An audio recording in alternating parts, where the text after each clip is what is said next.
ആഭ്യന്തര വകുപ്പ് മന്ത്രിയെയും പോലീസിനെയും വെല്ലുവിളിച്ച കേസിൽ അർജുൻ ആംഗിയെ ഇന്ന് തലശ്ശേരി ചീഫ് ജുഡീഷ്യൽ മജിസ്ട്രേറ്റ് കോടതിയിൽ ഹാജരാക്കും. തെളിവെടുപ്പിനിടെ അഭിഭാഷകരുടെ അപ്പാർട്ട്മെന്റിൽ നിന്ന് സമീപത്തുനിന്ന് ഒരു മൊബൈൽ ഫോൺ പോലീസ് കണ്ടെടുത്തിരുന്നു. മറ്റിടങ്ങളിൽ നടത്തിയ പരിശോധനയിൽ കാര്യമായ തെളിവുകളൊന്നും പോലീസിനെ കണ്ടെടുക്കാൻ കഴിഞ്ഞിട്ടില്ല. ശരത് എസ് വിവരങ്ങൾ നൽകാനുണ്ട്. ശരത്തെ, ഗുഡ് മോർണിംഗ്. അപ്പോൾ മൊബൈൽ ഫോണിന്റെ പ്രധാനപ്പെട്ട തെളിവാണ്. പിന്നെ ഈ അർജുൻ ആംഗി സഞ്ചരിച്ച സ്ഥലങ്ങളിലും ഒളിച്ചു കഴിഞ്ഞ ഇടങ്ങളിലെല്ലാം പരിശോധന നടത്തി, പക്ഷേ ഒന്നും കണ്ടെത്താൻ കഴിഞ്ഞിട്ടില്ല എന്ന് മനസ്സിലാക്കുന്നു. അപ്പോൾ ഇനി പോലീസിന്റെ നടപടിക്രമങ്ങൾ എന്തൊക്കെയായിരിക്കും? അതുമാത്രമല്ല, ഇയാളെ സഹായിച്ചിട്ടുള്ള സുഹൃത്തുക്കളുണ്ട്, അതോടൊപ്പം ഇയാൾക്കെതിരെയുള്ള മറ്റ് കേസുകളുണ്ട്. ഈ സംഭവങ്ങളിലൊക്കെ പോലീസിന് എങ്ങനെ മുന്നോട്ട് പോകും ശരത്?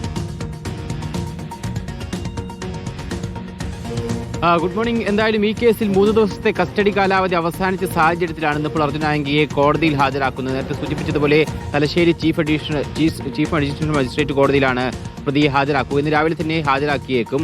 ഈ 3 ദിവസത്തെ കസ്റ്റഡി കാലാവധിയിൽ വിശദമായ ചോദ്യം ചെയ്യലും തെളിവെടുപ്പ് നടപടികളുമായിരുന്നു അന്വേഷണ സംഘം പൂർത്തീകരിച്ചിട്ടുണ്ടായിരുന്നത്.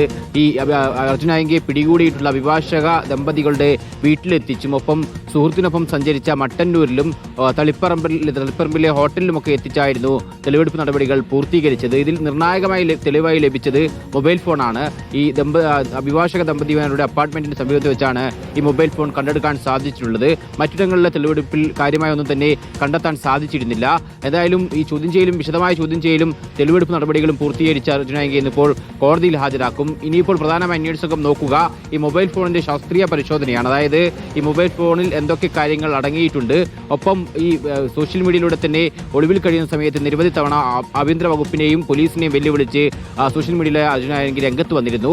ഇതിൽ ആരുടെയൊക്കെ തന്നെ സഹായം ലഭിച്ചിട്ടുണ്ട്, പ്രത്യേകിച്ച് ആരുടെ വൈഫൈ ഉപയോഗിച്ചിട്ടാണ് ഈ പോസ്റ്റുകൾ ഇത്തരം കണ്ടന്റുകളൊക്കെ തന്നെ പോസ്റ്റ് ചെയ്തത്, മാത്രമല്ല എവിടെ നിന്നാണ് പോസ്റ്റ് ചെയ്തത് അടക്കമുള്ള കാര്യങ്ങളിലും പോലീസ് അന്വേഷണം നടക്കുന്നുണ്ട്. അതുകൊണ്ട് തന്നെ മെറ്റയോടക്കം ഇതുമായി ബന്ധപ്പെട്ട വിവരങ്ങൾ തേടിയിട്ടുണ്ട് എന്നുള്ളതാണ് അറിയുന്നത്. അങ്ങനെയെങ്കിൽ അത്തരത്തിലുള്ള വിവരങ്ങൾ കൂടി ലഭിച്ച ശേഷം അന്വേഷണം കൂടുതൽ ഊർജിതമാകും. എന്തായാലും ഇന്നിപ്പോൾ കസ്റ്റഡി കാലാവധി അവസാനിക്കുന്ന സാഹചര്യത്തിലാണ് പ്രതിയെ കോടതിയിൽ ഹാജരാക്കുന്നത്. ശരി ശരി.